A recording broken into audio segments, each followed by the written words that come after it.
This year's Republican primary was a contest to see which candidate could out-Bush the other. And that's a contest that John McCain won.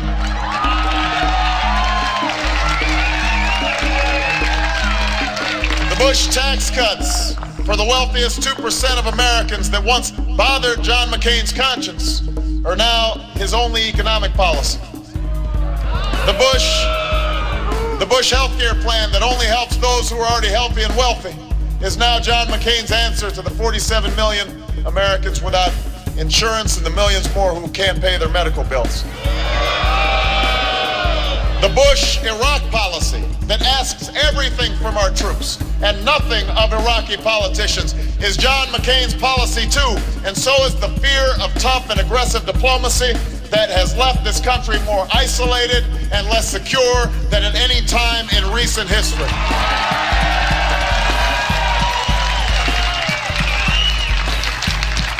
The lobbyists who ruled George Bush's Washington are now running John McCain's campaign. And they actually had the nerve the other day to say that the American people won't care about this. Talk about out of touch. I think the American people care plenty about that.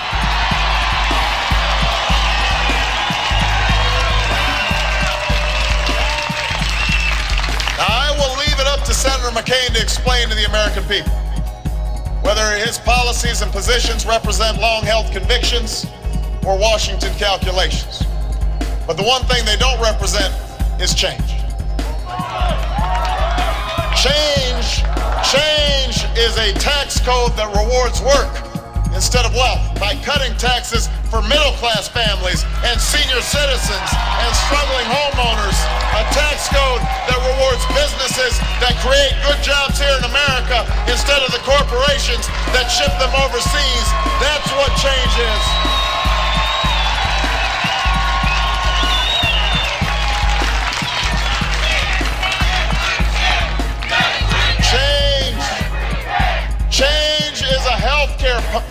Change is a healthcare plan that guarantees insurance to every American who wants it, that brings down premiums for every family who needs it, that stops insurance companies from discriminating and denying coverage to those who need it most.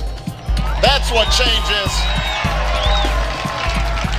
Change is an energy policy that doesn't rely on buddying up to the Saudi royal family and then begging them for oil. An energy policy. Change is an energy policy that puts a price on pollution and makes the oil companies invest their record profits in clean, renewable sources of energy that will create millions of new jobs and leave our children a safer planet. That's what change is, Iowa.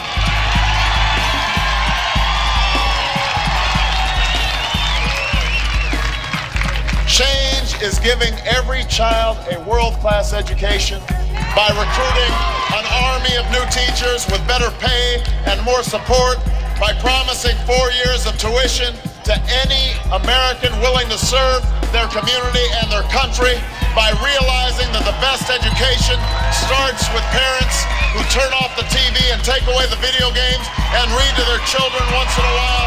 That's what change is.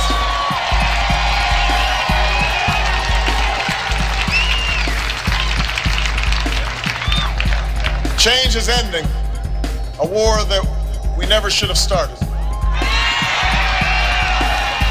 Change is finishing a war against Al-Qaeda in Afghanistan that we never should have ignored. Change is facing the threats of 21st century, not with bluster or fear-mongering or tough talk or suspending due process, but with tough diplomacy and strong alliances and confidence in the ideals that have made this nation the last best hope on earth. That is the legacy of Roosevelt and Truman and Kennedy. That, Iowa, is what change is. That is the choice in this election.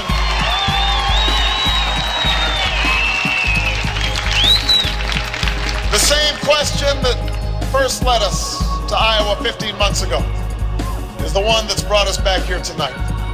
It's the one we will debate from Washington to Florida, from New Hampshire to New Mexico. The question of whether this country, at this moment, will keep doing what we've been doing for 4 more years. or whether we will take that different path. It's more of the same versus change.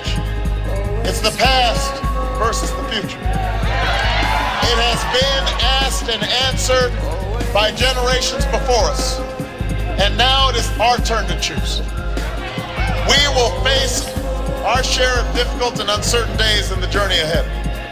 The other side knows they have embraced yesterday's policies, so they will also embrace yesterday's tactics to try and change the subject.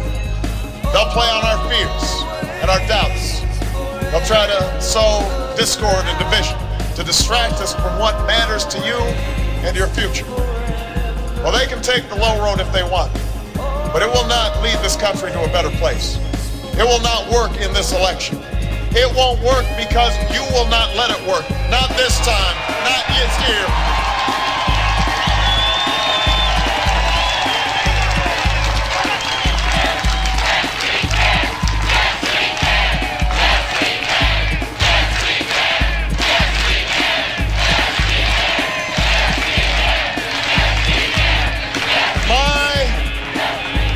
My faith in the decency and honesty and generosity of the American people is not based on false hope or blind optimism, but on what I've lived and what I've seen in this very state.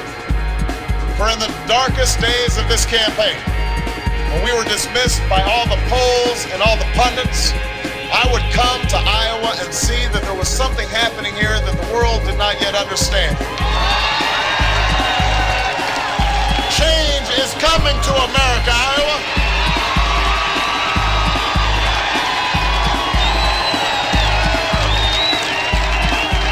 It's what I saw all those years ago on the streets of Chicago when I worked as an organizer, that in the face of joblessness and hopelessness and despair, a better day is still possible if there are people who are willing to work for it and fight for it and believe in it. That's what I've seen here in Iowa. That's what is happening in America. Our journey may be long, our work will be great, but we know in our hearts we are ready for change. We are ready to come together. And in this election, we are ready to believe again. Thank you, Iowa, and God bless you. God bless America.